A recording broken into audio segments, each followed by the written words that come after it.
Hello guys, welcome back to another video. Today we're going to be looking at the Arsenal SLR 107R-11.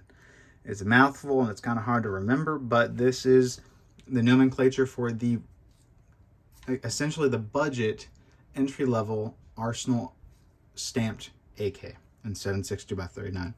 You're really going to only find these probably ever coming in if you're looking for a stamped Arsenal these days. I haven't really seen any other model, maybe except for the enhanced version, which comes with a better trigger or something, come in as their stamped offerings anymore. You don't see anything in other calibers, lengths really anymore. And it seems that the focus now is mostly on milled guns, almost entirely. I don't even know when the last time these came in were. So, with that being said, I'll try to kind of review this gun based on what it is and whether or not you should buy one if you can find one, and what kind of price range I think I'd pay for this if I had to redo it again.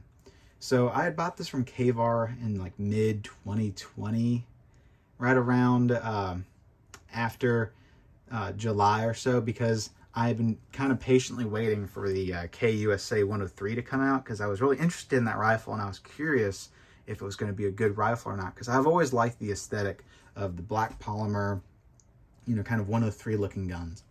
And so for me, it was a disappointment when they said that it was going to come out in like July or something, and it took them like until what, like the beginning of this year, I think, to get them out. I can't even remember at this point. So right around July, August, I got kind of impatient and I said, well, what else could I buy instead? And I ended up buying the Galil, and I was looking at getting something milled because, you know, my only other traditional AK at this point had been the Wasser 1063, which I had already done, you know, just the recent video on.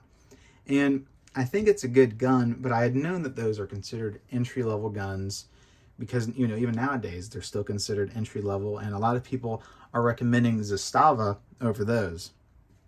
And, you know, I'd kind of thought about the Zastava a little bit, but I didn't like the fact that you don't get the same furniture attachment, and you don't get, you know, the same accessories for like your scope rails and stuff like that. So for me, the Zastava was, I didn't really exactly know how I felt about that gun yet. And so I looked at the Arsenal because I'd seen that these were in stock, and I really liked the 107 FR, but those haven't come in for quite some time, and you only find them for about like $2,000 or so anymore if you're lucky. And then they had some issues, specifically with paint bubbling and just not a whole great quality on some of the finish. And so you can find some that have those issues, some that didn't. It's kind of a mixed bag. The only thing I can say about this gun, though, is, again, I paid for like, what, $1,300 for it? I don't think this is a $1,300 gun, because Arsenal USA itself actually said that this gun was probably going to be retailing for about $800 to $1,000 when it first came out.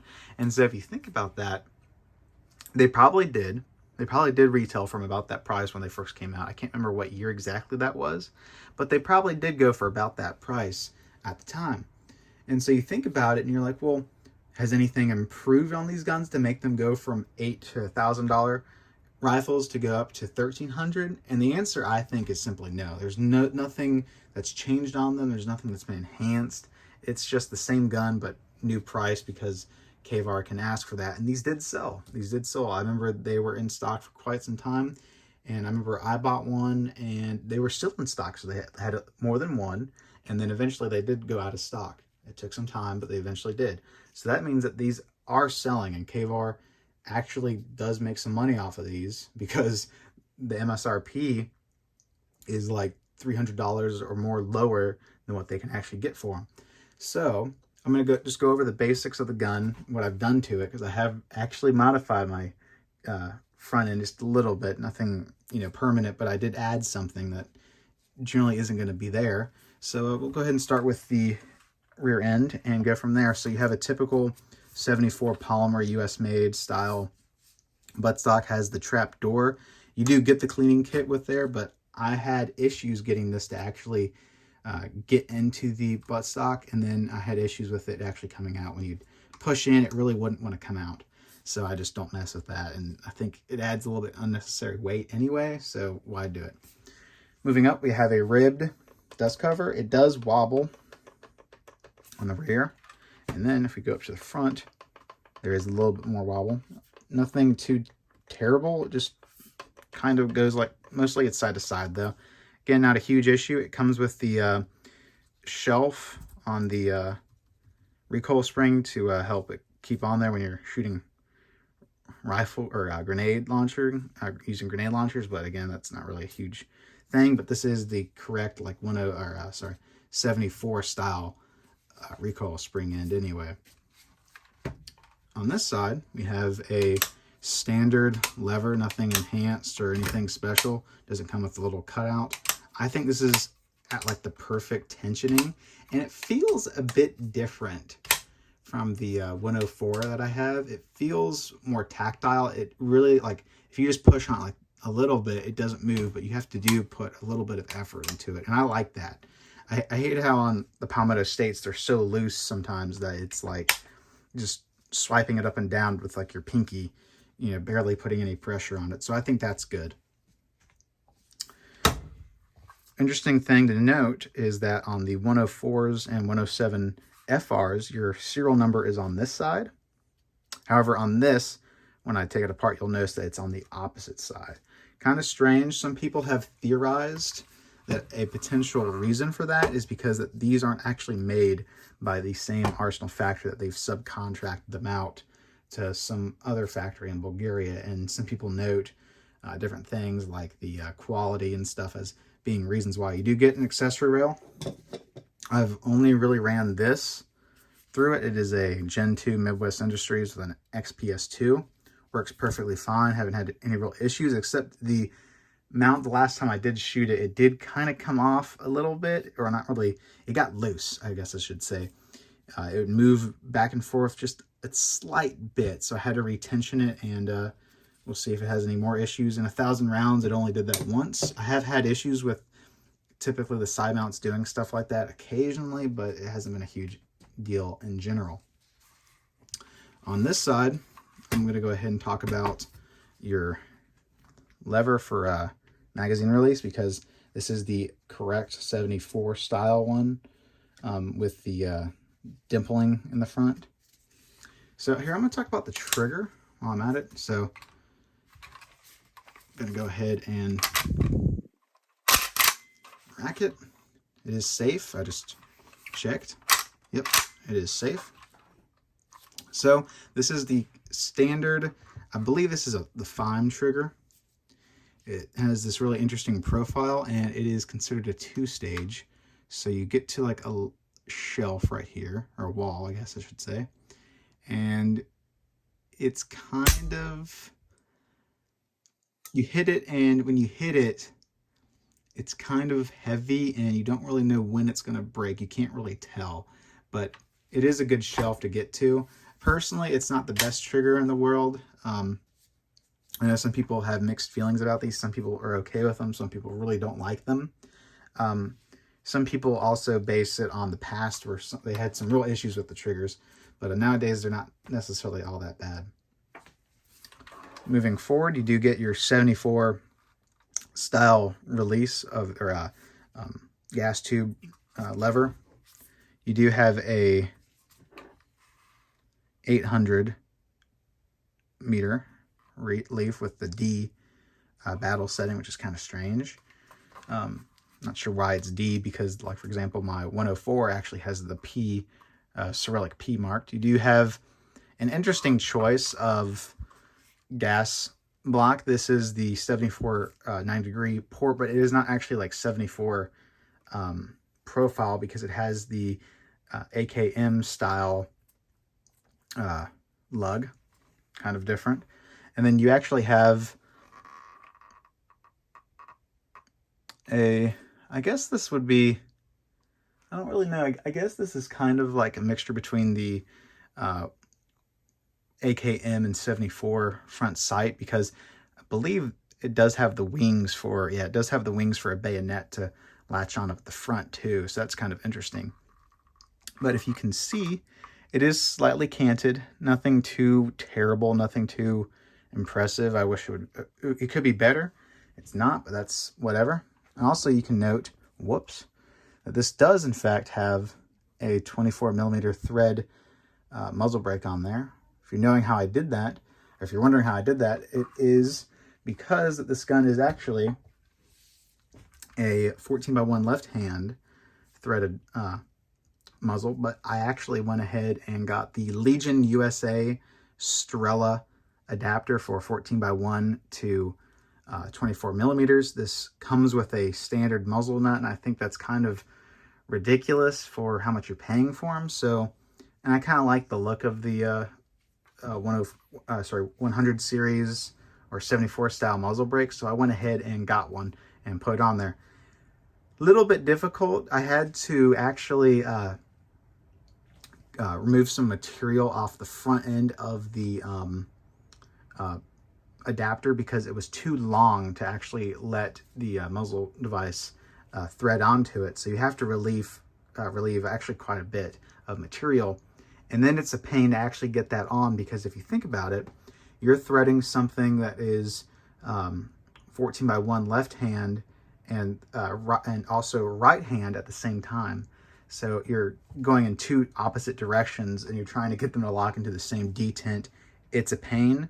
I've heard that JMac Customs makes an adapter, that CNC Warrior makes an adapter, and I've heard other people say that it was a little bit difficult, but they haven't seemed to say it was as hard as I think it was as hard. So that could just be their, view on it. That could just be that they are actually better. So I think I'm going to go ahead and talk a little bit about the paint and what I think of this gun, and then I'm going to go over to the actual magazine fitment. So the reason why I want to talk about the paint is because I've had an interesting experience with this gun's paint in particular. Note, it does have a good looking finish, but something that doesn't really necessarily come up on the screen all that well is you can kind of see it, or on the camera all that well, you can kind of see it right here. This paint, especially on some of these parts, has this discoloration effect that is quite different from the 104 FR that I have, in that it kind of gets to this like almost golden kind of color when you've got it hot, and you can kind of tell that it's mostly from heat, because it happens in places where heat is definitely occurring, especially around the gas block, the front sight block on the barrel, and right around here where it does get pretty hot. You notice it kind of gets like this golden kind of shade of black, and it's strange. I'm not entirely sure what's causing it. It might be the new paint that they're using, but I can definitely feel differences in this gun compared to the 104 FR. Like, for example, just the safety feels different. The actual throw of the bolt feels different. The paint seems different. I definitely understand why people say that it's very likely that this wasn't actually made by the same arsenal. And I definitely would agree that I probably assume that it wasn't. So that's one thing to keep out. And I guess I should go ahead and say, is it worse than the 104 FR in terms of those? I don't think it's worse. In some ways, I actually think the bolt throw feels a little bit better. It feels, it doesn't feel as, I guess, I don't know. It's hard to explain, but it feels different, but it feels good. It's not bad different, but the paint is strange. I'm not entirely sure what's causing that. I did have an issue. I believe it was either right where you see that wear on the gas block or on this side. I can't really remember where.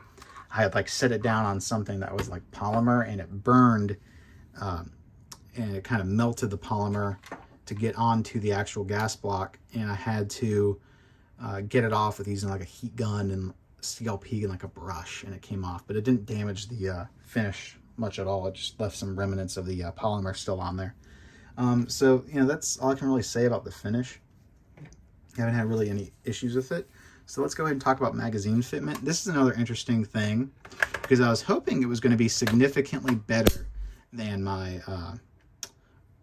Wasser, but it's kind of been very close, almost the same, just a little bit better. So here is a random Romanian surplus steel mag. Fits in there really good. A little bit of wobble side to side, that's perfectly fine. Really no wobble forward or backwards. Goes in really easy, comes out really easy. No complaints. Russian Bakelite Tula. You can notice that there is some of these marks on there. The Wasser and this do that about equally. Goes in pretty good. No real wobble at all. That's nice. Comes out easy. PMag. I've used these quite a bit in here. Actually, real quick, you can see where it just took off some material from that Bakelite. So yeah, this is a little bit of a tight mag well. Not too terrible. Ooh, and you can see right here, it hasn't actually locked fully. And it took a little bit of force to actually get it to lock. That's one thing that I have noticed these can do. You can see it's not actually locked in yet. You kind of mess with it, and eventually it'll do it. I try to avoid the PMags when I shoot this gun because of that, but no real wobble at all either way, so that's pretty good. Just gotta watch out for that. It seems like it's in there good even before it clicks, but that is strange, I think. Next up, something from the same country, Bulgarian commercial reinforced polymer mags.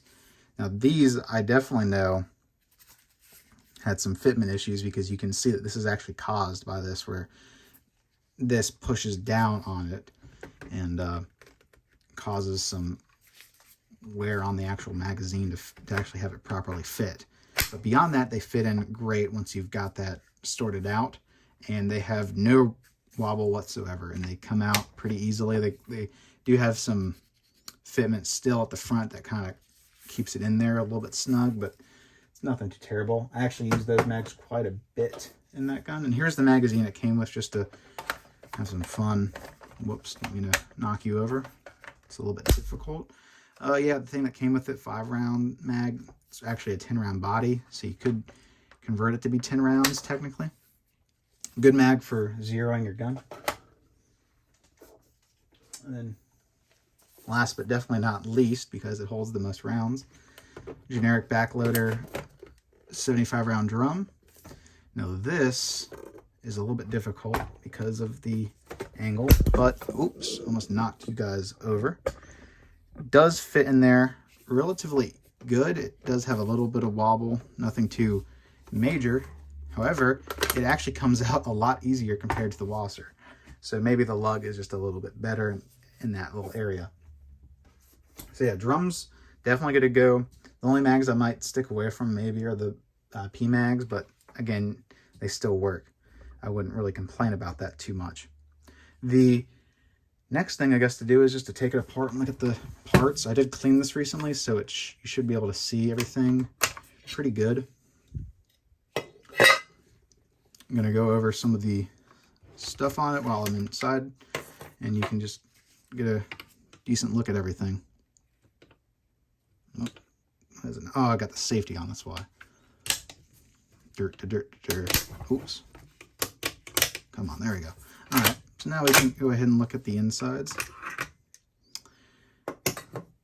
And I'm going to go ahead and show you the receiver first before I do anything else. Need some light.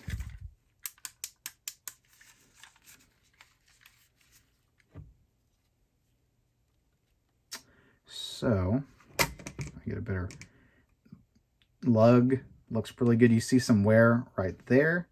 It's nothing to be worried about, just a little bit of wear. You can see it does have a chrome line called hammer forged barrel.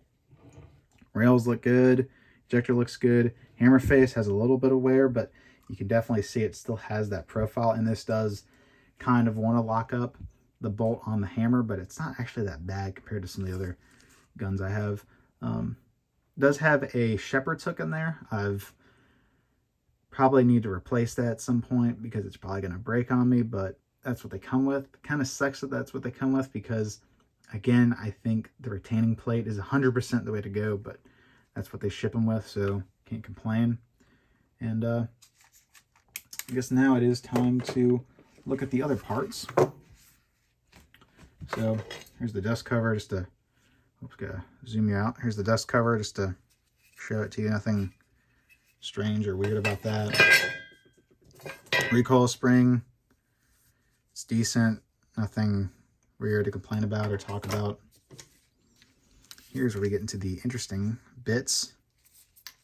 So I'm going to look at the bolt first because there is some interesting things about the bolt. Looks good. Typical wear pattern. It is a AKM profile. Nothing out of the normal. It's serialized. Now this is where it gets interesting, is that they actually are spring loaded. And the last time I shot this, I did experience, I really only malfunctioned with the gun, but I think it is very blatantly ammunition related because it was a hang fire on Tula ammo. I remember very vividly pulling the trigger, hearing the click of the gun sound like it's dry firing, and then like a split second later, very soon after I hear that click, it goes off, and it was definitely delayed. It wasn't like anything crazy, but it was definitely noticeable. So that is something to keep in mind, is that this bolt is actually designed to try to prevent things like slam fires or the free-floating firing pin getting stuck in the forward position and causing like the gun to fire before you even pull the trigger, stuff like that. But again, you can still have things like hang fires happen to you. So I've heard some people say that these can, the springs inside this can break after a certain amount of rounds. And what most people say you can either do is just replace the spring with a new one. They sell them. But you can also just take the spring out of the body of the firing pin channel and it'll work without it. So that's another possibility. But it is spring loaded, just like how the Galil's is spring loaded. Just what they do nowadays to try to prevent accidental things from happening. You got a little bit of wobble in the, I don't know if you can hear it, in the piston. That's normal. It is chrome lined. It is the original Bulgarian, so that's why you do hear the wobble. They are riveted into place and the rivet is grinded down, so they are kind of annoying to get off if you want to replace it with something. Here's the channel. You got some tooling marks, but wear is perfectly fine. Don't see anything. Barely any real splash on the tail. Nothing really noticeable. Typically you'd have some by now, but that's probably a good sign that the hardness levels of both are pretty close. So that's actually good. That's actually pretty nice. But yeah, that's really about it that I can think of with this gun to talk about. Accuracy wise, I know in my last video on the Wasser I didn't really mention accuracy, and it's really because I don't get to be able to actually go out to 100 yards or beyond and really test these guns. If you notice, most of my videos where I shoot, it's indoors at 25 yards max, and so that's really where I mostly shoot nowadays. I don't really have access to a longer range anymore, so I haven't really been able to do anything. So eventually I'm probably going to try to take out some of these guns one day, who knows when, to do something like that. We'll see. But typically I'd say that most of these AKs, you're going to find them anywhere from 2 to 3 to 4 MOA as an average of what most AKs typically show anyway. So again, what I'm basically just saying is based on what I can tell, these guns are all probably going to be about average. You're not going to get anything crazy match grade, except for maybe not match grade, but nothing crazy out of the ordinary for AKs. Maybe the Galil is probably the exception, because a lot of people say that the Galil has superb accuracy, and based on what I can tell, it does. But again, I can't really test that, so I just kind of have to go off of what other people are saying and make an assumption based on what I see at 25 yards, what this is actually probably going to shoot. So again, nothing crazy. This is just really a entry-level gun, but it's priced at a point that I think is a bit too much to really recommend to people, especially if it's going to be your first gun. I would say probably go with Zastava or something cheaper, because although these are awesome guns and I really love Arsenal, it's just the price is a bit much for what you're really getting. Although I paid it, and I haven't died for paying for it, so yeah, it's up to you. If you really want one, you find one for a good price or about the same price, go ahead and get it if you really want it. It's your choice, your money. You know, people can say, oh, you overpay, but again, at the end of the day, if you get good deal, if you buy a lot of guns and you make a steal here and there, you know, if you pay a little bit over, you're still in the positive as to how good you're doing on guns. So, I mean, you win some, you lose some, who cares at the end of the day? As long as you get what you want, if you pay a little bit over, it's not that big of a deal. So, if you guys like the video, like, share, subscribe. Give me some recommendations for what you guys want to see. I have some handguns I could talk about, the CZ. I have some rifles. I have M1 Garand, Car 98, Mosins. I have PU Sniper Mosin. I'll probably do a review of that once I actually get it out to like those longer ranges and stuff, because again, you can't really talk about a sniper rifle or anything of accuracy if you're not actually doing it. So that's all I can really say. I have, you know, Glock. I could talk about my Glock. It's my, you know, CCW and stuff like that. That's really all I can really think about to talk about potentially. So yeah, if you guys like this video, like I said, again, like, share, subscribe. Give me some recommendations. Please feel free to comment. I try to reply to all comments. So yeah, if you guys enjoyed, have a good one.